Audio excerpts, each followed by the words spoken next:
সন্ধ্যার পরে শুনলাম মেহেদি মারা গেছে। তা আমি কোন মেহেদি তো বলল যে এই তো অমক মেহেদি, সাংবাদিক মেহেদি। তা আমি বললাম যে আমরা তিনজন এক জায়গায় দাঁড়ানো, একজন গুলি খেলো, একজন মারা গেল, আমি চলে না গেলে আমি হয়তো।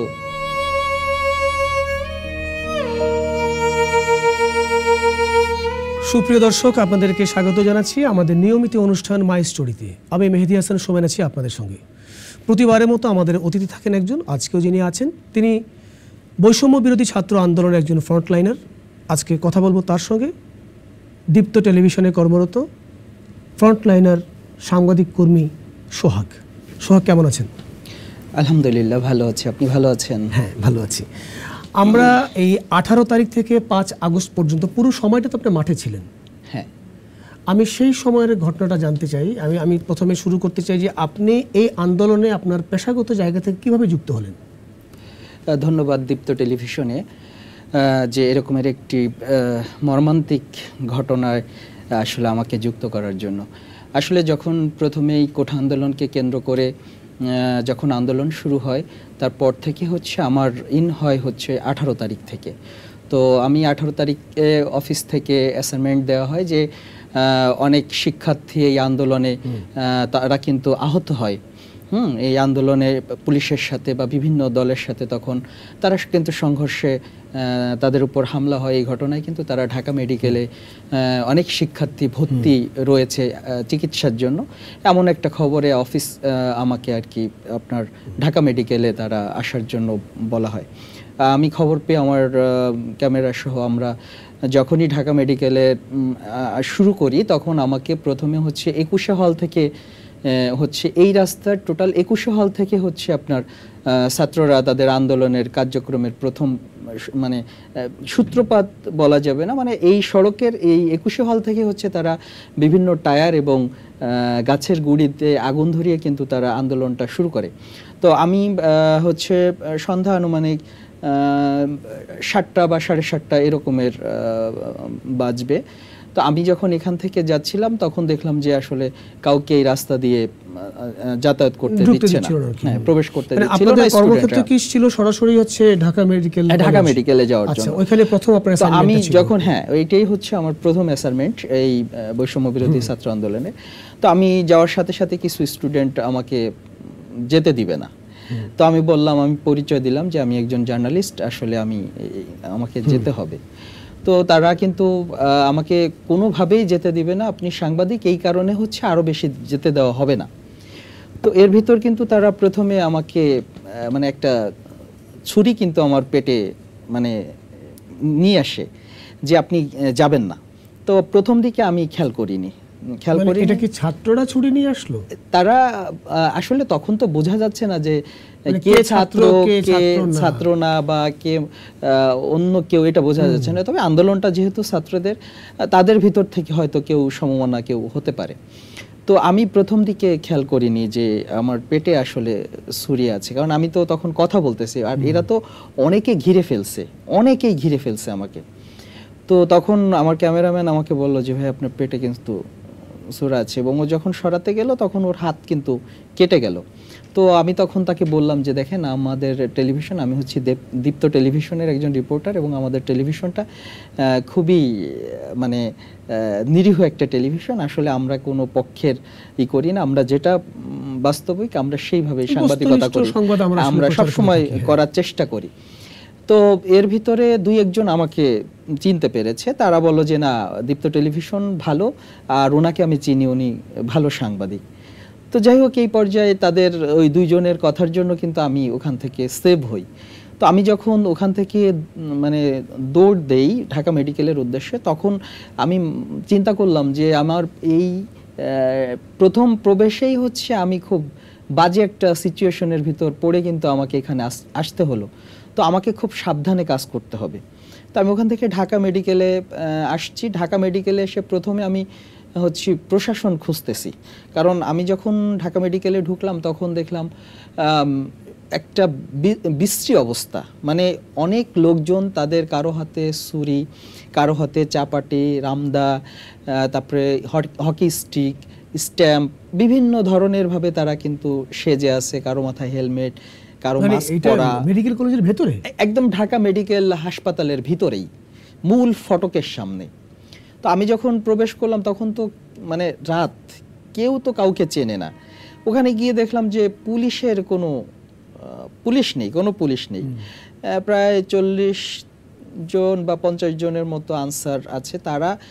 তাদের হাতে তো কোনো নেই, তারা শুধু একটা বাঁশি দিয়ে যারা ওখানে আছে তাদেরকে শুধু অনুরোধ করছে যে দেখেন ভিতরে অনেক মুমূর্ষ রোগী আছে, আহত রোগী আছে, আপনারা ঢাকা মেডিকেলের ভিতরে ঢুকবেন না, এখানে চিকিৎসারত অনেকেই আছে, তারা ভয় পাচ্ছে, আপনারা এখানে ঢুকবেন না। তারা নিবৃত্তি করার চেষ্টা করছিল। তো এর ভিতরে আমরা যখন একদম ইমার্জেন্সিতে চলে গেলাম, ঢাকা মেডিকেলের চিকিৎসার যে ইমার্জেন্সি বেডের ওখানে চলে গেলাম, তখন দেখলাম যে ওখানে অনেক আহত স্টুডেন্ট, অনেক তারা চিকিৎসা নিতে আসছে। আমার কাছে মনে হলো যে হয়তো ঢাকা মেডিকেলের ভিতরেও তাদেরকে মারার জন্য এরা হতে পারে। তো অফিস বলল যে, আপনি কি জানতে পেরেছিলেন সোহাগ যে এই পেটুয়া বাহিনী আসলে কারা, যারা আসলে হেলমেট, হকি স্টিক, চাপাতি, রামদা নিয়ে দাঁড়িয়েছিল? আসলে তারা তো বোঝা যাচ্ছিল না আসলে কারা তারা। কারণ আপনি তো যাচ্ছিলেন ঢাকা মেডিকেল কলেজের ভেতরে, যেখানে অন্যান্য ছাত্ররা আহত হয়ে চিকিৎসা নিচ্ছিল। জি। তো ওরা যদি ছাত্র হয় তাহলে ওরা আবার এই ধরনের মানে পোশাকে বা এই ধরনের অস্ত্র নিয়ে ওখানে দাঁড়িয়ে আছে, এইটা সাংঘর্ষিক লাগছে আমার কাছে। ছাত্রদেরকে হয়তো ঢাকা মেডিকেলে মারার জন্য আরেকটা গ্রুপ আসতে পারে। আচ্ছা, আরেকটা গ্রুপ আসতে পারে, এটা হচ্ছে একদম মানে সঠিক কথা। যে তা না হলে ঢাকা মেডিকেলে যারা আহত তাদের ভিতরে কেন যেতে চাচ্ছে, তাদের উপরে কেন আক্রমণ করতে চাচ্ছে? বাইরে যারা হকি স্টিক বা লাঠি নিয়ে আছে তারা নিশ্চয় শিক্ষার্থী না, তারা হচ্ছে শিক্ষার্থী। যারা আহত শিক্ষার্থী তাদেরকে মারার জন্যই, মারার উদ্দেশ্যেই কিন্তু তারা ওখানে গিয়েছে। তো যখন এরকমের আনসার সদস্যরা যখন তারা খুবইভাবে আপ্রাণভাবে চেষ্টা করছে যে যাতে ঢাকা মেডিকেলের ভিতরে গিয়ে কোনো অনাকাঙ্ক্ষিত ঘটনা এই ঘটনাটা না ঘটে, তারা আপ্রাণ চেষ্টা করে। তো ওখানে আমাদের ঢাকা মেডিকেলের আরও দুই একজন সহকর্মীদের সাথে আমার দেখা হলে আমি তখন মোটামুটি একটা স্বস্তির নিঃশ্বাস পাই যে অন্তত পক্ষে বোঝা যাবে যে ঘটনাটা কি। তখন তো আমি সাংবাদিকদের ভিতর আমি একা, প্রশাসনের কোনো লোক নেই। একটা গ্রুপ সশস্ত্রভাবে তারা কিন্তু আসা, আবার ঢাকা মেডিকেলের মতো খুবই একটা এই জায়গায় এরকমের একটা ঘটনা, আমি কিন্তু কোনো কিছু বুঝে উঠতে পারছি না। তখন অফিসকে আমি জানালাম যে এই অবস্থা। অফিস বলল যে আপনি কি লাইভ দিতে পারবেন? তো আমি আমার যে অন্য সহকর্মীরা তাদের সঙ্গে কথা বললাম, তারা বললেন যে আসলে ঢাকা মেডিকেলে এই প্রেক্ষাপটে কোনো টেলিভিশন লাইভ দিতে পারেনি। এখন আপনি দিবেন কিনা জানি না। তো আমি তখন চিন্তা করলাম যে যেহেতু আমার সেফটি নেই, আমি কোন লাইভে কি বলবো বা সত্যটা যদি আমি তখন বলি তখন আসলে আমি কতটা রিস্কে থাকবো, আমি তখন এই রিস্কে গেলাম না। তখন আমি বললাম যে আমি নিরাপদে নেই, আমি এখানে লাইভ দিতে পারছি না। যখন আমি ঢাকা মেডিকেল থেকে বের হয়ে মূল সড়কে আসছি তখন আমাদের আরেকটি টিমের সাথে দেখা হয় আমাদের দীপ্ত টেলিভিশনে। তখন তিনিও ভিতরে লাইভ দেওয়ার জন্য চেষ্টা বলে, আমি বললাম যে প্রেক্ষাপট ভালো না, এখানে লাইভ কোনো টেলিভিশনে দেয়নি, সো আমরা এখানে দেওয়াটা নিরাপদ হবে না। তখন আমরা এখান থেকে চলে আসলাম ডক্টর শহীদুল্লাহ হলের সামনে।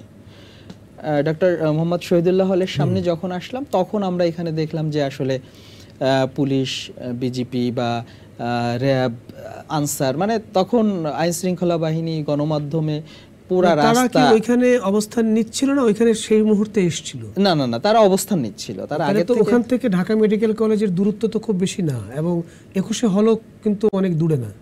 21 হল পিছনে হচ্ছে ডক্টর মোহাম্মদ শহীদুল্লাহ হল।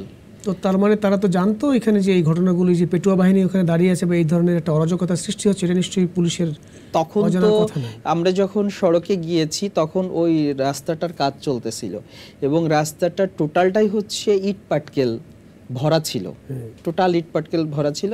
কারণ এটা তো বিকাল থেকে বা দুপুর থেকেই তো এই ধাওয়া পাল্টা ধাওয়া কিন্তু ছাত্রদের সাথে, আইন শৃঙ্খলা বাহিনীর সাথে কিন্তু এরকমের চলছে। তো যেহেতু শহীদুল্লাহ হল থেকেই হচ্ছে আন্দোলনের সূত্র, এই কারণে হয়তো আইন শৃঙ্খলা বাহিনী এই হলের সামনে তারা এটা কবেকার ঘটনা বললেন? এটা কি 18 তারিখে? এটা হচ্ছে 18 তারিখে। এরপরে আপনার আসলে আর কোন কোন জায়গায় আপনার রিপোর্টিং এর জন্য যেতে হয়েছে? এরপরে হচ্ছে এইটার পরে হচ্ছে সবচেয়ে মর্মান্তিক জায়গা ছিল হচ্ছে যাত্রাবাড়ি, আপনার ধনিয়া। আচ্ছা, এই কাজলা যেটাকে বলে, এইটা আপনারা জেনেছেন যে এইখানে কিন্তু সংঘর্ষ, খুবই ভয়াবহ সংঘর্ষ হয়েছে। এবং স্বাধীনতার ৭১-এর পরে বাংলাদেশে ছাত্র আন্দোলনে এত শিক্ষার্থী বা এত সাধারণ মানুষের মৃত্যুর ঘটনা ঘটেছে বলে আমার জানা ছিল না। তো আমরা যখন ওখানে গেলাম তখন মেয়র ফ্লাইওভারের যে প্রবেশদ্বার বা যেখান থেকে বের হয় এই জায়গাগুলো শিক্ষার্থীরা বন্ধ করে দিল এবং তারা কিন্তু সড়ক অবরোধ করে ফেললো এবং অবরোধ করে তারা এখানে বিক্ষুব্ধ মিছিল এগুলো মানে শুরু করলো। তো এখানে কিন্তু তখন পুলিশ প্রশাসন তখন কিন্তু ছিল এবং পুলিশ তাদের সঙ্গে বারবারই কথা বলেছে যে আপনারা যে আন্দোলনের একটা সময় দিয়েছেন, খুব সম্ভব 4টা, বিকাল 4টা, তো সময়টা যখন দিয়েছেন আপনারা এখন 4টা বেজে গেছে, আপনারা এখন চলে যান, কারণ অনেক, এবং আমি এই কথাগুলো খুব কাছ থেকে শুনেছি। আচ্ছা, এইটা কত তারিখে? এইটা খুব সম্ভব 19 তারিখে হবে, পরের দিনে 19 তারিখে হবে। তো প্রথমে শিক্ষার্থীরা কিন্তু তারা প্রথমেই তারা হ্যান্ডমাইকে ঘোষণা দেয় যে আমরা এখন এই আপনার সড়ক অবরোধ বা আমরা এই আন্দোলন এখানে শেষ করলাম। এইটা শেষ করে নেমে যাওয়ার পরে আরেকজন উঠে বলল যে না, আমরা এই আন্দোলন থেকে সরব না, এই আন্দোলন চলছে, চলমান থাকবে। এই হচ্ছে পরবর্তীতে শুরু।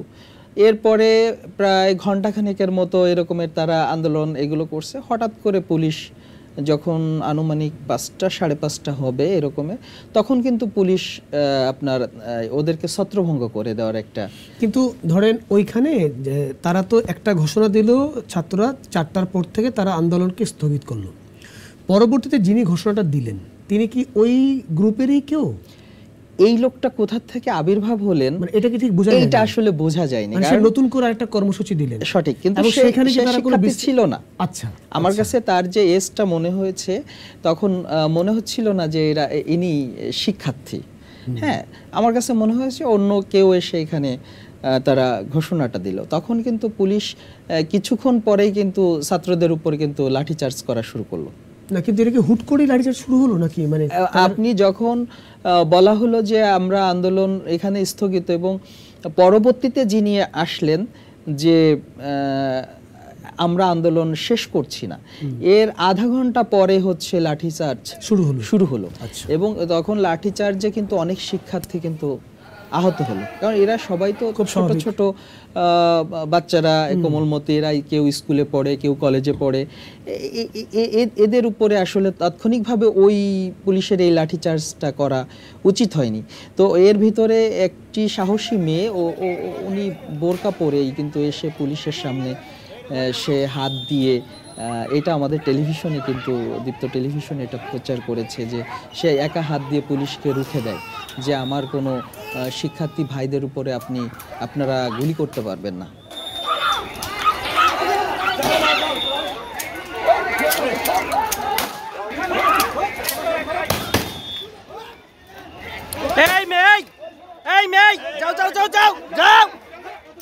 তো এরকমের করতে পুলিশ তাদেরকে ছত্রভঙ্গ করে দেয়। এরপরে কিছুক্ষণ পরে ছাত্ররা অনেক হয়ে গেল, অনেক ছাত্ররা হয়ে গেল। আমি বলি আপনাকে, এই যাত্রাবাড়ি থেকে শনিয়াকড়া বা কাজলা পর্যন্ত এটা রাস্তার দুই পাশে অসংখ্য কিন্তু গলি আছে, হ্যাঁ গলি আছে। তো তখন কিন্তু অনেকেই হয়ে গেল। এই যে শুরু হয়ে গেল পুলিশ এবং ছাত্র জনতা বা যারা তখন আন্দোলন করছিল তাদের কিন্তু একটা মারমুখী একটা সংঘর্ষ তখন কিন্তু শুরু হলো। এইটা নিয়ে হচ্ছে শুরু হলো। এর পরবর্তী সময় রাত অবধি কিন্তু এটা চললো। আচ্ছা, রাত অবধি এটা চললো। হঠাৎ করে আর কোনোই নাই, রাস্তা ফাঁকা হয়ে গেল, রাস্তায় চলাচল শুরু হয়ে গেল, যানবাহন কিন্তু চলা শুরু। আপনারা তখন ওখানে অবস্থান নিচ্ছেন? আমরা রাত যখন সড়ক চলাচল শুরু হলো তখন আমরা চলে আসলাম। তখন আর আমরা ভাবলাম যে এখন এটা নিয়ে আর কিছু না। ঘটনাটা ঘটলো হচ্ছে 20 তারিখে। 20 তারিখে আমরা যখন 20 তারিখে তখন দুপুর 12:30 বা 1টা বাজে এরকমের সময় হবে, যখন ছাত্ররা কিন্তু প্রত্যেকটা দিন আন্দোলন করেছে কিন্তু আপনার দুপুর থেকে। তারা কিন্তু সকাল থেকে কোনো এখানে মাঠে নামেনি, তারা রাজপথে নেমেছে হয়তো আজানের সময় বা আজানের একটু আগে তারা কিন্তু মাঠে নেমেছে। এবং মাঠে নামার পরে এই যাত্রাবাড়ির যে মেয়র ফ্লাইওভারের নামার পরে যে আপনার ডিভাইডার আছে, এটা হচ্ছে এই পাশ থেকে ওই পাশে যেতে গেলে তিনটা ডিভাইডার কিন্তু ক্রস করে কিন্তু ওই পাশে যেতে হয়।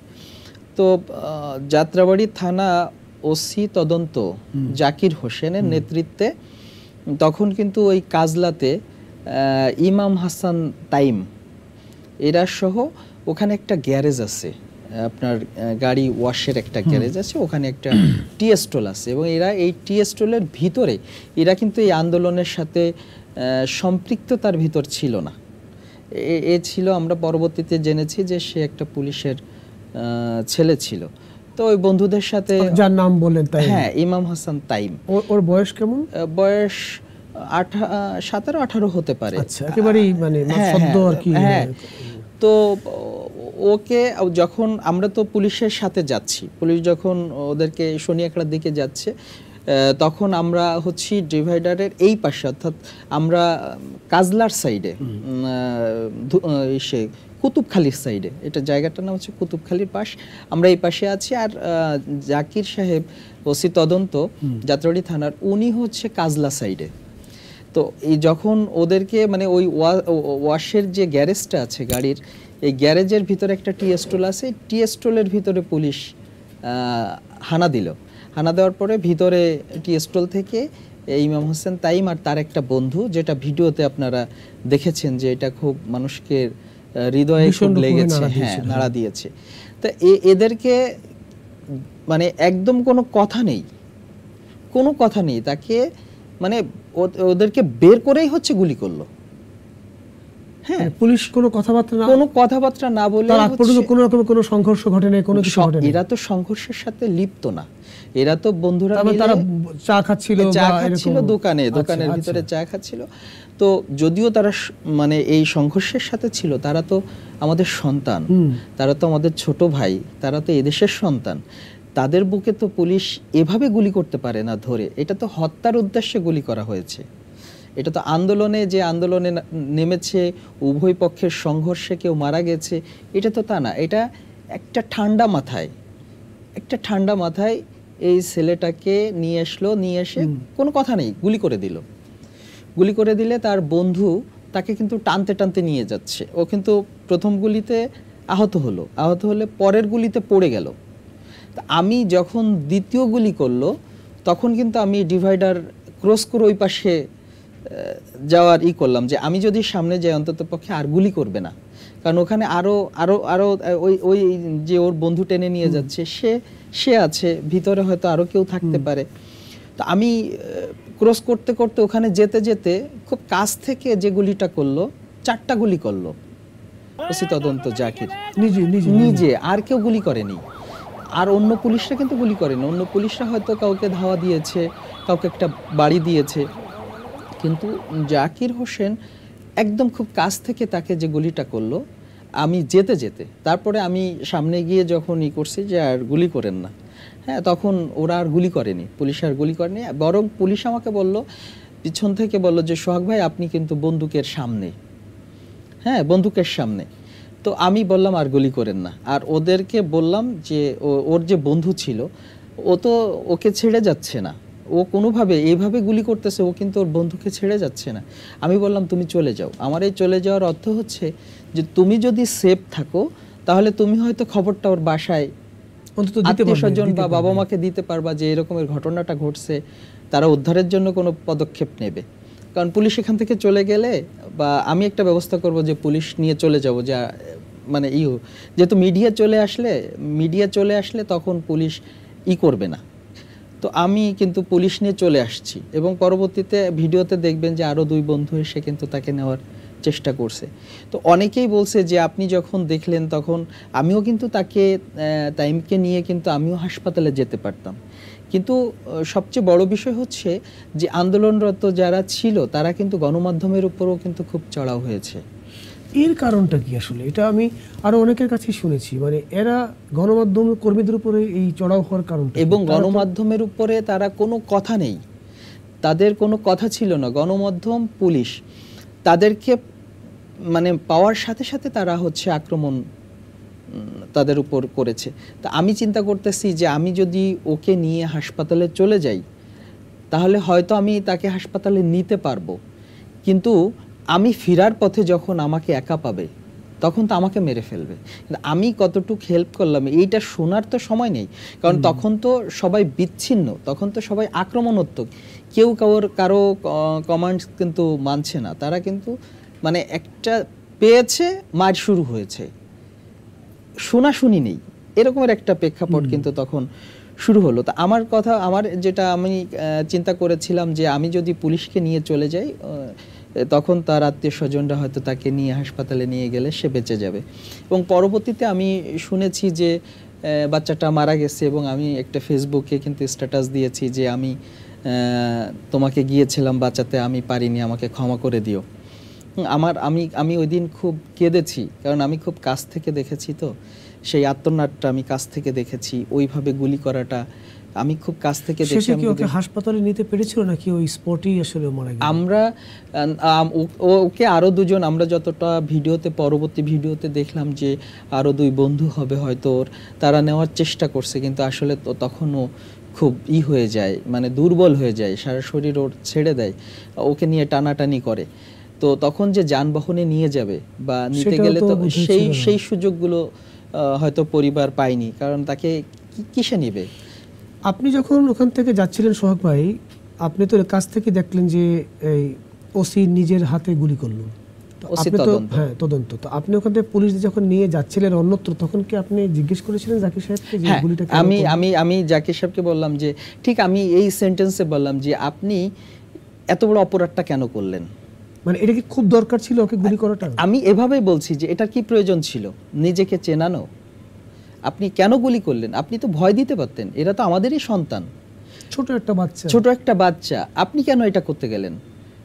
তো বললো যে সোহাগ ভাই আসলে এই আন্দোলনটাকে এইটা না করলে আসলে হবে না, তারা দেখেন আমাদের পুলিশের উপরেও হামলা করতেছে। তা আমি বললাম যে তাই বলে কি আপনি মেরে ফেলবেন? ঠিক, গুলি করতে হ্যাঁ, কেন গুলি করবে?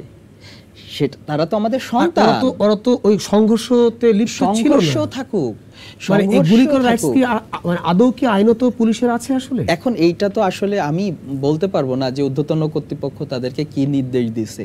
আমার কাছে মনে হয়েছে কোনো হত্যাই সঠিক না। আমার শুধু একটাই কথা, এই যে ছেলেগুলোর উপর গুলি করা হয়েছে তারা তো আমাদের কারো ভাই, আমাদের সন্তান, বা পরবর্তী এই দেশেরই নাগরিক, তারা এই দেশের নেতৃত্ব তো দিতে পারে অনেকেই, তারা আমাদের অনেক ভালো কাজেও তো আসবে, তাই না? আমরা কেন তাদের গায়ে, পুলিশ কেন তাদের গায়ে এইভাবে আক্রমণ করবে?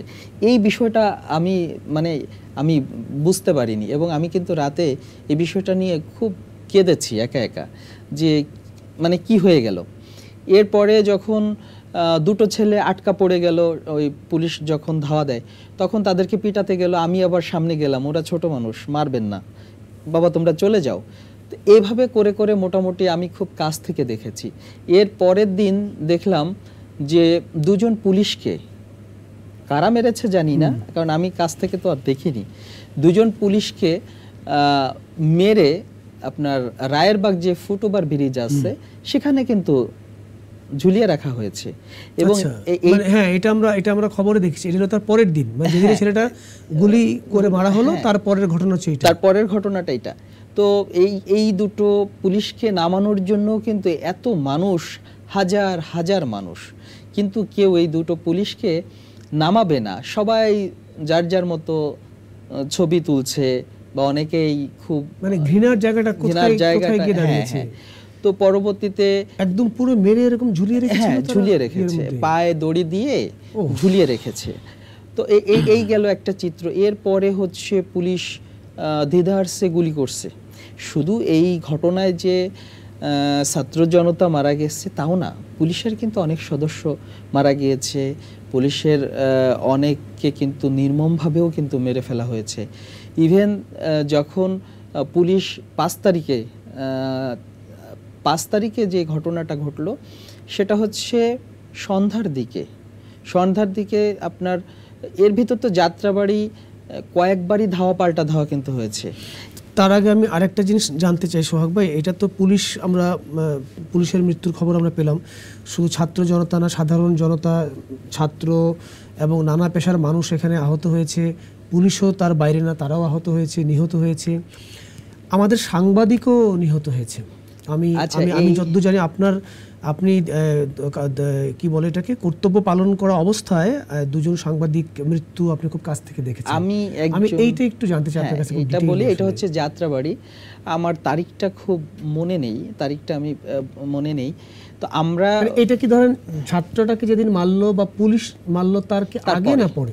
তারপরে। তাহলে আমরা ধরে নিতে পারি 20-এর পরে ঘটনা বা 22-এর পরে ঘটনা। তো মেহেদি ও হচ্ছে একটা বাংলা ট্রিবিউন কি মানে একটা অনলাইন পোর্টালে কাজ করে এবং খুব ভালো ক্রাইম রিপোর্টার। এর আগে সে নিউজ 24 এ ছিল। মানে আপনার সঙ্গে কি পূর্ব পরিচয় ছিল? খুব ভাবে এবং পারিবারিকভাবে তার সাথে মানে আমার পরিবারের সাথে তার ছিল, বাট তার পরিবারের কাছে আমি কখনো তার গ্রামের বাড়ি বা এই সমস্ত যাইনি, বাট সে আমার বাসায় আসছে। আমাদের সাথে খুব ভালো বন্ধুত্ব ছিল। তো মেহেদি আরেকজন ছিলেন হচ্ছে নাদিয়া শারমিন। তখন তো নেট অফ হয়ে গেল, তখন আপনার নেটওয়ার্ক অফ হয়ে গেল, তখন ফুটেজ বা আমরা লাইভ কিন্তু তখন দিতে পারি, কিন্তু সাধারণ মানুষকে বোঝানোর কোনো সুযোগ ছিল না যে আসলে আমরা লাইভ দিতে পারছি না, আমরা খবর নিতে পারছি না।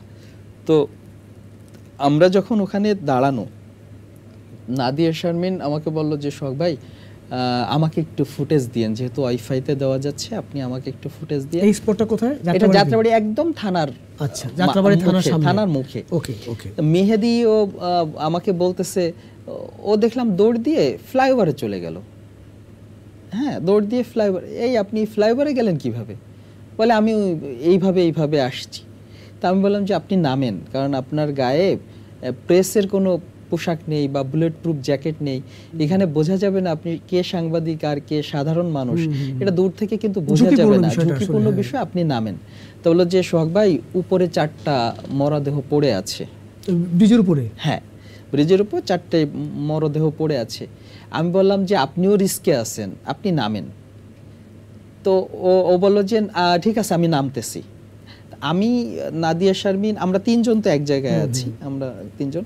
আমি চলে গেলাম ফুটেজ দেওয়ার জন্য, চলে যাওয়ার পরে কিছু সময় পরে শুনলাম যে নাদিয়া শারমিন আমাদের এক সহকর্মী, তার গুলি লেগেছে। হ্যাঁ, তার গুলি লেগেছে, তার ক্যামেরা পার্সনেরও নাকি গুলি লেগেছে। তা আমি খুব, নাদিয়ার গুলি লেগেছে? হ্যাঁ, নাদিয়ার গুলি লেগেছে। তো পরবর্তী নাদিয়া আপনি তো একই সঙ্গে ছিলেন, মানে উনি আবার ওখানে, আমি চলে গেছি, আমি তো ফুটেজ দেওয়ার জন্য চলে গেছি, মেহেদি ওদিকে চলে গেল, নাদিয়া শারমিন ওখানে দাঁড়ানো। তো বললো যে আমিও চলে যাব। তা আমি চলে গেছি, নাদিয়া শারমিন গুলি খেলো, নাদিয়া শারমিন আহত হলো। আর সন্ধ্যার পরে শুনলাম মেহেদি মারা গেছে। তা আমি কোন মেহেদি? তো বললো যে এই তো অমক মেহেদি, সাংবাদিক মেহেদি। তা আমি বললাম যে আমরা 3 জন এক জায়গায় দাঁড়ানো, একজন গুলি খেলো, একজন মারা গেল, আমি চলে না গেলে আমিও গুলি খেতে পারতাম। এই জিনিসগুলো আমাকে খুব মানে আমি খুব ভাবে এগুলো করছি। কাদের গুলিতে মারা গেল, কিভাবে মারা গেল? এটা তো পুলিশের গুলিতে মারা গেল। পুলিশের গুলি? হ্যাঁ, পুলিশের গুলিতে। পুলিশের যে ওই যে এপি না কি যেন আছে, যেটা ঘুরায় হচ্ছে গুলি করে, এই গুলিতে সে মারা গিয়েছে। হ্যাঁ, পুলিশের গুলিতে সে কনফার্ম মারা গিয়েছে, পুলিশের গুলিতে। তো পরবর্তীতে আমি শিওর হওয়ার জন্য তার যে কাছের বন্ধু ছিল বা তার সাথে যোগাযোগ করলাম, সে ছবি পাঠালো, পরে বুঝলাম যে তখন আপনি কনফার্ম হলেন যে মানুষটা আপনার কাছ থেকে ফুটেজ চাইলো সেই মানুষটাই আসলে খবর হয়ে গেল। হ্যাঁ, তো এই গেল আরেকটা ঘটনা। এরপরে 4 তারিখে আমরা কি করতাম, আমরা ওই খবর নেওয়ার জন্য আমরা সন্ধ্যা পর্যন্ত মোটামুটি যাত্রাবাড়িতে থাকতাম। এই ফুটেজগুলো করতাম কি আমি অফিসে এসে দিয়ে যেতাম, মেমোরিতে নিয়ে এসে অফিসে দিয়ে যেতাম। মানে এই কয়দিন আপনি র্যান্ডমলি যাত্রাবাড়িতেই আপনি আসলে? হ্যাঁ, আমি কন্টিনিউ যাত্রাবাড়িতে, যেহেতু আমার বাসা ওদিকে, এই কারণে এই অফিস থেকে ওখান থেকে নিউজ কভার। হ্যাঁ, এই কারণে আমি ওখান থেকেই করতাম। আর ফুটেজগুলো যখন আমি দিতে পারিনি, যখন নেট সরবরাহ বন্ধ করে দিল, তখন মেমোরি কার্ড দিয়ে কিন্তু আমি চুপি চুপি অফিসে এসে ফুটেজগুলো দিতাম। এবং আমি যখন আসতাম না, তখন আমি খুবই নিরাপত্তাহীনতায় আসতাম, খুবই রিস্ক নিয়ে আসতাম। আপনি চিন্তা করতে পারবেন না যে সারা রাস্তায় নীরব থমথমে অবস্থা, এর ভিতর থেকে আমাকে আসতে হতো। আমি এসে ফুটেজ দিয়ে চলে যেতাম এবং অফিস সবসময় বলতো তুমি সাবধানে থাকো, আমরা ভয়ে আছি যে কখন আমাদের কানে আসবে সোহাগের বুকে বুলেট লাগছে। এইভাবে কিন্তু অফিসের সাথে অফিস আমাকে বলতো। আপনি নিজেও প্রচন্ড নিরাপত্তাহীনতার মধ্য দিয়ে আসলে ভীষণ ভাবে কোনো প্রোটেকশন নাই, কোনো কিচ্ছু নেই। আমি টোটাল হচ্ছে আমার গায়ে কোনো বুলেট প্রুফ জ্যাকেটও ছিল না। কিন্তু এই প্রোটেকশনটা আপনি নেননি কেন? আমাদের তো জ্যাকেট ছিল। আসলে আমার কাছে মনে হচ্ছিল যে আমি এই আন্দোলনে শিক্ষার্থীদের খুব কাছে যেতে চাইছিলাম, যে তারা যে গণমাধ্যম কর্মীদের উপরে যে একটা ক্ষুব্ধতা ছিল, আমি চেয়েছিলাম যে না, গণমাধ্যম কর্মী আপনাদের শত্রু না, গণমাধ্যম কর্মী আপনাদের বন্ধু। এবং আমি নিরাপত্তাহীনতা নিয়েও কিন্তু তাদের কাছে আমি যাওয়ার চেষ্টা করেছি। এবং মাঝে আরেকটা বিষয় হচ্ছে, ঠিক কাজলার যে ব্রিজ 5 তারিখের আগে যখন খুব বাজে অবস্থা, দেশের অবস্থা খুবই বাজে, তখন কিন্তু আমি গিয়েছি এবং আমাকে কিন্তু, তবে আমি যতটুকু দেখেছি কোনো শিক্ষার্থী কোনোভাবে কারো গায়ে হাত তোলেনি। আমি যতটুকু কাছ থেকে দেখেছি, আমার জায়গা থেকে, কোথায় কি হয়েছে আমি জানি না, কিন্তু আমি যতটুকু দেখেছি কোনো শিক্ষার্থী কারো গায়ে হাত তোলেনি। তারা সুন্দরভাবে কিন্তু আন্দোলনের চালাই গেছে। তাদের ভিতর তারা ছিল হচ্ছে সড়ক অবরোধ করেছে, বিক্ষোভ করেছে, তারা তাদের দাবিগুলো চেয়েছে। আমি এতটুকু দেখেছি। মাঝখান দিয়ে হয়তো শিক্ষার্থীর নামে হয়তো কেউ কারো উপর হামলা করতে পারে এসে। এরপরে যখন আমি গেলাম তখন আমাকে সব স্টুডেন্ট ওখানে যারা ছিল খুবভাবে ঘিরে ধরলো। আপনারা সাংবাদিকরা আমাদের নিউজ কভার করেন না, আমাদের পক্ষে কথা বলেন না। তখন আমি তাদেরকে বোঝানোর চেষ্টা করেছি আসলে আমাদের নেটওয়ার্ক বন্ধ করা হয়েছে, আমরা এখানে যদি কোনো কিছু কালেকশন করতে পারি বা ফুটেজগুলো নেই, আমরা যে সেটা চালাবো, চালাতে গেলে যে নেটের প্রয়োজন হয়, সেই জিনিসগুলো না থাকায় আমরা অনেক ক্ষেত্রে অনেক নিউজগুলো চালাতে পারি না। এইটা তাদের ভিতরে বোঝানোর চেষ্টা করেছি, কারণ তারা সবসময় চেয়েছে আমরা নিউজ চাই, আমরা টেলিভিশনে চাই, গণমাধ্যম আমাদের পক্ষে কথা বলুক, গণমাধ্যম আমাদের পক্ষে এসে তারা একত্রতা ঘোষণা করুক। এরপরে তারা আমাকে বলল যে আপনি এখন এই মুহূর্তে আমাদের বক্তব্য নেবেন এবং আপনি লাইভ দেওয়ার চেষ্টা করবেন। পরবর্তীতে আমি তাদেরকে মানে লাইভ দেওয়ার যে সিস্টেমগুলো আছে সেগুলো আমি তাদেরকে দেখালাম, যে দেখেন আমরা ইন্টারনেট পাচ্ছি না, আপনি দেখেন আপনি কথা বলেন, আপনারা কথা বলেন অফিসের সাথে, আমরা সবসময় প্রস্তুত আপনাদের এই কথাগুলো কভার করার জন্য। তারাও পরবর্তীতে তারা আর কি আশ্বস্ত হলো যে আসলে নেটওয়ার্কের জন্য তাদের কথাগুলো আমরা বলতে পারিনি। এরপরে আমি তাদেরকে ওয়াদা করলাম যে আপনাদের এই কথাগুলো বলবো। ওইটা হচ্ছে আমি মেমোরি কার্ডে করে নিয়ে এসে অফিসে দিয়ে কিন্তু ওই নিউজগুলো আমি প্রচার করার চেষ্টা করেছি। তো এরপরে আরও কিছু ঘটনা আছে, সেটা হচ্ছে 4 তারিখের ঘটনা। 4 তারিখের ঘটনা আমরা শুনতে পেলাম যে আপনার পোস্তগোলা যে ব্রিজটা, এই ব্রিজের এখানে একটা সংঘর্ষের ঘটনা। তখন আমরা ওখান থেকে কিন্তু চলে গেলাম ওখানে গিয়ে দেখলাম যে আসলে রক্ত পড়ে আছে, এদিকে সাধারণ মানুষ, এদিকে এক দলের মানুষ, মানে একটা তখন তো আইডেন্টিফাই করা যাচ্ছে না যে কে কোন দলের বোঝা যাচ্ছে না, শুধু আন্দোলন, ইট পাটকেল জ্বালাও পোড়াও এরকমের একটা অবস্থা। তখন আমাদেরকে যখন ধাওয়া দিল তখন আমরা একটা টাওয়ারে গিয়ে লোকানোর পরে তারা কিন্তু যারা গণমাধ্যম কর্মী, অর্থাৎ আমি কিন্তু 4 তারিখে প্রচুর মার খেয়েছি। আমার মোটরসাইকেল ভেঙে ফেলেছে এবং আমার একটা মোবাইল নিয়ে গিয়েছে, আমার ক্যামেরাম্যান প্রচণ্ডভাবে মার খেয়েছে। তার বাবার চিকিৎসার জন্য, তার বাবা কিন্তু হাসপাতালে ছিল, স্ট্রোক করেছিল। তো আমাকে সকালে বলল যে ভাইয়া আমার বাবার চিকিৎসার জন্য আমার যেতে হবে। তা আমি বললাম যে ঠিক আছে, এটা শেষ করে তুমি যাও। ওর বাবা কিন্তু 5 তারিখে মারা যায় চিকিৎসার অভাবে। ওকে মারলো, প্রচুরভাবে মারলো। আমাদের ক্যামেরাম্যানের বাবা, হ্যাঁ ক্যামেরাম্যানের বাবা মারা গেল। তো এইভাবে করে আমাকে কিন্তু 4 তারিখে আমি মার খেলাম, আমার হোন্ডা ভেঙে ফেললো। এটা কারা করলো? ছাত্ররা? না, আমি আপনাকে এখানে হচ্ছে দেখেন, ছাত্ররা শুধু আন্দোলন করতে চেয়েছে, কিন্তু মাঝখান দিয়ে এরা সাধারণ পাবলিকও না, আমার কাছে মনে হয়েছে এরা শ্রমিক জাতীয়। কারণ তাদের যে পোশাক আশাক বা তাদের চেহারা, এগুলো দেখে কখনোই মনে হয়নি তারা ভাড়া করা সন্ত্রাসী হতে পারে, বাট আমরা শিওর না, কিন্তু তারা ছাত্র না, এই ব্যাপারে নিশ্চিত আর কি, শিক্ষার্থী না, তারা নিশ্চিত। আমি আবারও বলি, এই আন্দোলনের সহিংসতার যে বিষয়গুলো, সেটার সাথে শিক্ষার্থীরা জড়িত ছিল না। আচ্ছা, মানে আমি যতটুকু দেখেছি যে শিক্ষার্থীরা সংঘর্ষে জড়িত ছিল না, তারা আন্দোলন করেছে। পরে 5 তারিখে যখন এরপরে হচ্ছে খুব সম্ভব 3 তারিখে কদমতলী থানা, রায়েরবাগের স্ট্যান্ডের ভিতরে হচ্ছে কদমতলী থানা আছে একটি, এই কদমতলী থানায় কিন্তু তারা আক্রমণ করলো। যারা আপনাদেরকে না, এটা আন্দোলনকারীরা হয়তো চিন্তা করছে যে যদি যাত্রাবাড়ি, তাদের উদ্দেশ্য হচ্ছে যাত্রাবাড়িটা যদি ভাঙতে পারে, তাহলে তারা ঢাকা ইউনিভার্সিটিতে যে আন্দোলন হচ্ছে, এই আন্দোলনের সাথে তারা মিশে যাবে। এবং এখানে তো আপনার 200 আন্দোলনকারী ছিল না, এখানে হাজার আন্দোলনকারীরা ছিল। এবং অগণিতভাবে তারা কিন্তু চেষ্টা করেছে যে আমরা এই যাত্রাবাড়িটাকে ভেদ করে, কারণ প্রবেশ করতে গেলে তো আপনাকে যাত্রাবাড়ি ভেদ করে প্রবেশ করতে হবে ঢাকার ভিতরে ঢুকতে গেলে। তো তারা কিন্তু বারবার চেষ্টা করেছে এই ঢোকার, কিন্তু পুলিশের ব্যারিকেডের জন্য তারা কিন্তু পারেনি। এবং এই সময় কিন্তু তারা একটা পর্যায়ে তারা কিন্তু কদমতলী থানার উপরে হামলা করে। আচ্ছা, হ্যাঁ, হামলা করে, পুলিশও কিন্তু গুলি করে। পরবর্তীতে 3 তারিখে খুব সম্ভব রাতে, আমি ওসি সাহেবের সঙ্গে কথা বললাম, 3 তারিখে রাতে তারা নিরাপত্তার জন্য তারা কদমতলী থানা থেকে সকল ফোর্স নিয়ে, তাদের সকল সরঞ্জাম নিয়ে তারা কিন্তু যাত্রাবাড়ি থানা গিয়ে আশ্রয় নেয়।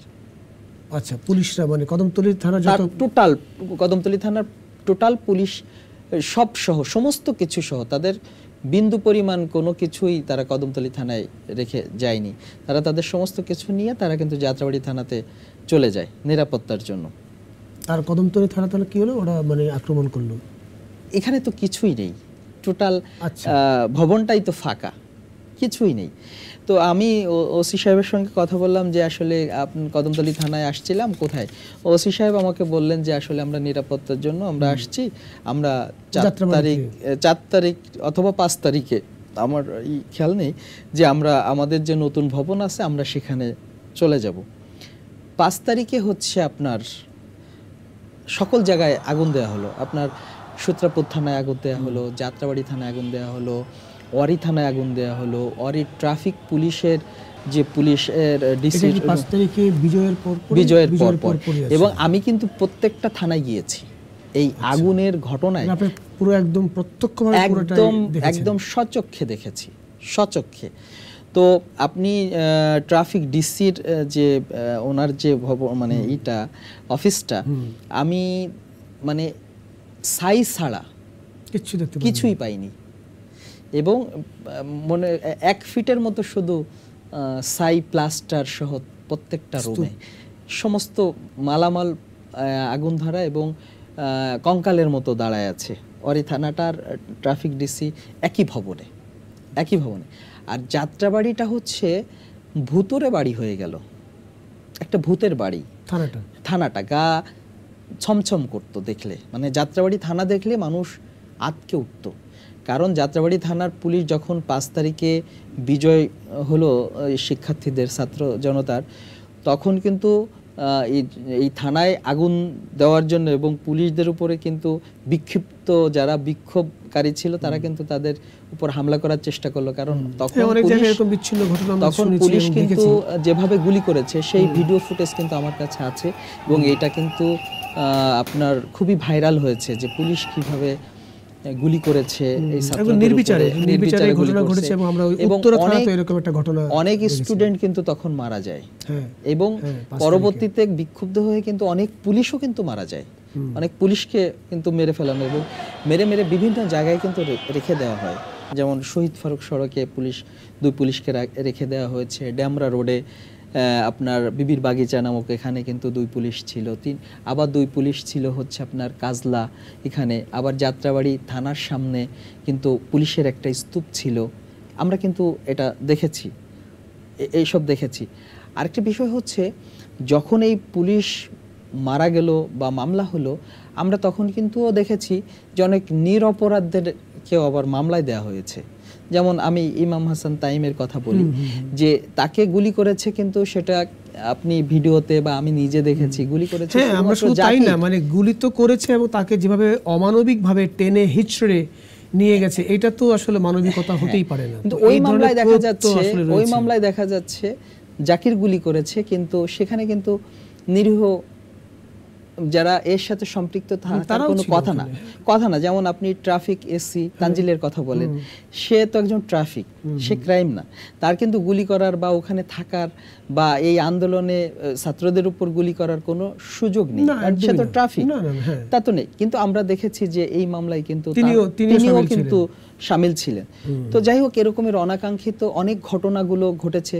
আমি সবচেয়ে বড় বিষয় হচ্ছে, মানে আমার যেটা বিষয় ছিল, এটা রাষ্ট্রের কাছে শিক্ষার্থীদের দাবি ছিল। রাষ্ট্র এটাকে কিন্তু খুব সহজভাবে টেবিলে সমাধান করতে পারতেন, কিন্তু তারা সেটা না করে পুলিশকে দিয়ে এই দেশের শিক্ষার্থী কোমলমতি ছাত্রদের বুকে গুলি চালানোর এই চিন্তাটা কি করে আসলো? হ্যাঁ, মানে এটা তো খুবই নিন্দনীয়, মানে অপরাধের জায়গায় পড়েছে।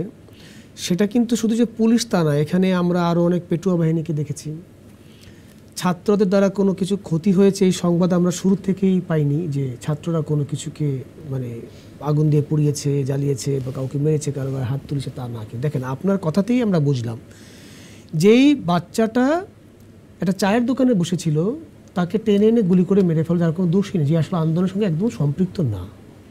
এরপরে কিন্তু দেখেন পুলিশকে ঝুলানো হলো। ব্যাপারটা কিন্তু খুবই মানে হয় না, এপিটুপিট করে, মানে মানে যদি আমি ক্রমান্বয়ে চিন্তা করি, আপনি যখন আমাকে হিট করবেন, আমি তো আমার নিজেকে সেভ করার জন্য তো আমি আসলে প্রতিহত করব, এটা স্বাভাবিক একটা প্রক্রিয়া।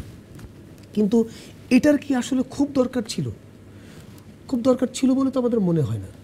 একটা আন্দোলনের একটা দাবি, সেই দাবিটা সরকার প্রধান চাইলেই উনি নিজে বসে থেকে সেটা সমাধান করে ফেলতে পারেন, যার জন্য আসলে 5 আগস্ট পর্যন্ত অপেক্ষা করার দরকার ছিল না। এটা আমরা বিভিন্ন কথায়, এর আগেও আমরা বিভিন্ন যারা ভুক্তভোগী, যারা এটার সঙ্গে সরাসরি সম্পৃক্ত ছিল, তাদের সঙ্গে আমরা আলাপ আলোচনা জেনেছি। তো যার কারণে কি হয়েছে, যার কারণে অনেকগুলো প্রাণ গিয়েছে, অনেকগুলো তাজা প্রাণ চলে গেল, মায়ের বুক খালি হলো, দেশের সম্পদ নষ্ট হয়ে গেল, ভীষণ রকমভাবে সম্পদ নষ্ট হলো। সোহাগ ভাই, এই পুরো প্রক্রিয়াটার মধ্যে আপনার পরিবারও সাফার করেছে, আমরা জানি, তারাও নিরাপত্তাহীনতার মধ্যে ছিল। আসলে আমার ওয়াইফ তখন হচ্ছে 8 মাসের প্রেগনেন্ট।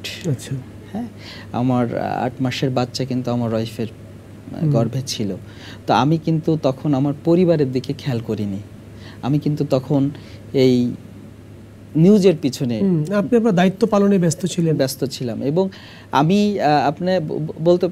বলবো যে রাত 11টার দিকেও কিন্তু আমি বাসা থেকে বের হয়ে গেছি যাত্রাবাড়িতে। আমি যাত্রাবাড়িতে গিয়ে 12টা 1টা পর্যন্ত রাত কিন্তু আমি থেকেছি। আমি প্রেক্ষাপট চিন্তা করছি যে আসলে সরকারের তরফ থেকে এই বাচ্চাদের যাতে গুলি করা না হয়, ছাত্রদের যাতে গুলি করা না হয়, দেশটা যেন একটা শান্তির জায়গায় চলে আসে, আর যেন কোনো প্রাণ না যায়। দেখেন, প্রত্যেকটা মৃত্যু কোনো কিছু এনে দেয় না। মৃত্যু কখনো সমাধান হতে পারে না। সমাধান হওয়ার জন্য আলোচনা প্রয়োজন, সমাধান হওয়ার জন্য টেবিল এবং সুন্দর একটা মনের প্রয়োজন। হ্যাঁ, সেই জায়গা থেকে ব্যর্থ ছিল। কিন্তু শেষে কি হলো, অনেকগুলো ছাত্র হারাই গেল আমাদের বুক থেকে, নির্মমভাবে তাদেরকে গুলি করে হত্যা করা হলো। পুলিশ বাহিনীর উপরে, সাধারণ মানুষ পর্যন্ত, 4 বছরের বাচ্চারা, পুলিশ বাহিনীর উপরে পুরা কালিমা লেপে গেল। পুলিশকে দেখলে মানুষ এখন অন্যভাবে দেখে, তাদেরকে এখন মানুষ ভালো চোখে দেখে না। দেশের মানুষ ভয়ে আতঙ্কে ছিল। আমরা অনেক কিছু দেখেছি যে এর পরবর্তীকে কেন্দ্র করে কিন্তু একদল ডাকাতি করা শুরু করলো, মানুষকে ঘুমাতে দিতে পারে না, দল বেঁধে ডাকাতি শুরু করলো। হ্যাঁ, তারা নিয়ে গেল অনেক। এখন আমরা কি পেলাম? এখন আপনি গিয়ে দেখেন যে সমস্ত শিক্ষার্থী মারা গেছে, যারা মারা গেছে তাদের পরিবারে গিয়ে দেখেন, আর যারা আহত হয়েছে তাদের কাছে গিয়ে দেখেন, যারা আহত হয়েছে তাদের কাছে গিয়ে দেখেন যে তারা কতটা দুঃসহভাবে জীবন কাটাচ্ছে। অনেকের পা নেই, অনেকের চোখ নেই, অনেকে এখনো কিন্তু বাজে অবস্থার ভিতরে আছে, পঙ্গু হয়ে আছে, চিকিৎসা হচ্ছে না। হ্যাঁ, তাদের এই শরীরের ভিতরে যে স্প্লিন্টার ঢুকে আছে, তার যে যন্ত্রণাগুলো আপনি খুব কাছ থেকে গিয়ে দেখেন। কি হলো? একটা সিদ্ধান্তে কত ঘটনাগুলো, কত দেশের কত তাজা প্রাণ চলে গেল। এটা আসলে কাম্য ছিল না আমাদের। যাই হোক, আমরা অনুষ্ঠানের একেবারে শেষের দিকে চলে এসেছি। আপনার সাধুবাদ জানাই আপনাকে যে আপনি আপনার নিজের নিরাপত্তা কথা না ভেবে আপনি জীবন বাজি রেখে যেভাবে সংবাদের পেছনে ছুটেছেন এবং মানুষকে আশ্বস্ত করার চেষ্টা করেছেন সঠিক খবর দিয়ে, নিঃসন্দেহে সেটা প্রশংসার দাবিদার। এবং আমি জানতাম না এটা, যে আপনার ওয়াইফ তখন 8 মাসের প্রেগনেন্ট, সেই অবস্থাতেও আপনি পরিবারকে সময় না দিয়ে আপনি আসলে আপনার দায়িত্বের প্রতি সচেষ্ট থেকেছেন এবং অনেক নির্মম হত্যাকাণ্ড আপনার চোখের সামনে আপনি দেখেছেন। এটা আপনি কিভাবে আসলে ওই সময়গুলো কাটিয়েছেন সেটা আমি শিহরিত হচ্ছে। আমি শুনেই আমার ভীষণ রকমভাবে কষ্ট হচ্ছে, খারাপ লাগছে। আপনি তো সচক্ষে সেগুলো দেখেছেন। তো এই যে আমরা জানি না, আমরা তো কোনো সিদ্ধান্ত দিতে পারি না, আমরা এটা সঠিক না ভুল নাকি ওই প্রশ্নে আমরা যাচ্ছি না। আমরা কতগুলো যেই ঘটনাগুলো ঘটেছে সেগুলো আমরা জানলাম বা আমরা টেলিভিশনে দেখেছি, বিভিন্ন মাধ্যমে দেখেছি। এখন যে বাংলাদেশটা তৈরি হলো, এইটাকে আপনি কিভাবে দেখেন? কোন সম্ভাবনার জায়গা থেকে দেখেন?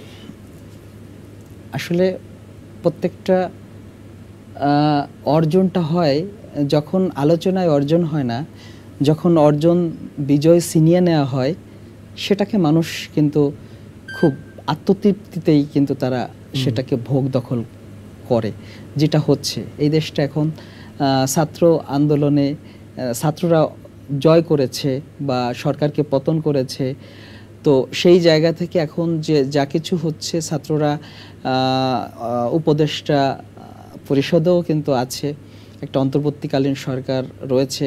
তো এত বড় একটা ঘটনার পরে যেহেতু পুলিশের কিন্তু অনেক রদবদল হয়েছে, অনেক পুলিশ কিন্তু এখনো যোগদান করতে পারেনি। প্রত্যেকটা সেক্টরে কিন্তু রদবদল করা হয়েছে। তো এই রদবদলকে কেন্দ্র করে দেশটা চলতে গেলে তো আরো সময় লাগবে।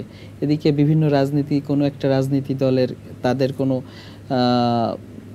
আবির্ভাব দেখা যাচ্ছে না। আরেকটি রাজনীতি দল তারা কিন্তু নির্বাচিত সরকার চাচ্ছে। এরপরে তো আরো কত ধরনের ঘটনা, আরো আন্দোলন কিন্তু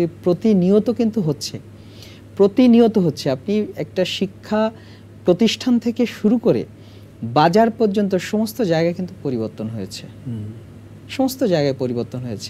দেশটা প্রথম দিকে যেভাবে শুরু হয়েছিল, এর ভিতরে দেখেন বাজারের ঊর্ধ্বগতি, সেখানে কিন্তু সাধারণ মানুষ কিন্তু আরেকটা চ্যালেঞ্জের উপর কিন্তু তারা চলে গেছে।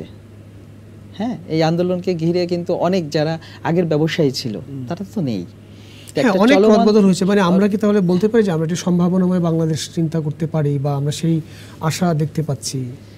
এর জন্য দেশকে ভালোবাসতে হবে।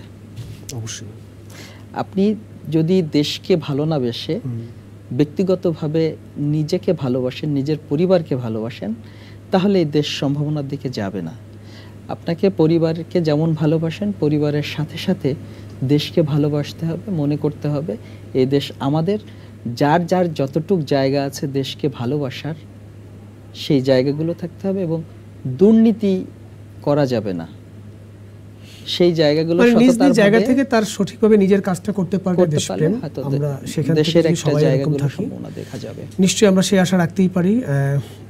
আমরা সেই আশা রাখিও যে আমরা আগামী বাংলাদেশ, একটা সুন্দর বাংলাদেশ দেখতে চাই।